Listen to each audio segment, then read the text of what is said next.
Good morning. Ito po yung Haron's function room. So, itutur ko po kayo dito. Ayan, saktong may birthday sa araw na to. Happy birthday po. Ang edad niya ay 59 years old, I think. Ayan, itutur ko muna kayo. Ayan po yung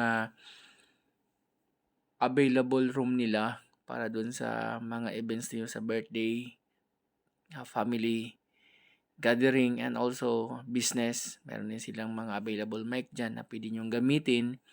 So, parang nasa loob lang kayo ng isang may garden at basta maganda yung place.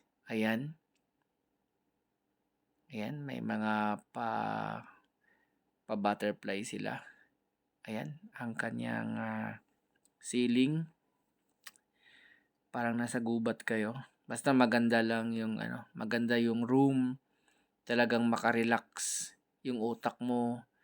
So, ayan, sa mga taga Davao, kung naghahanap po kayo ng mga function room sa birthday ninyo at sa mga meetings ninyo, guys, isa na po ang Haron's Cafe ang pwedeng maka-accommodate sa inyo. I think 15 to 20 o to 25 people ang pwedeng i-accommodate ng room na yan.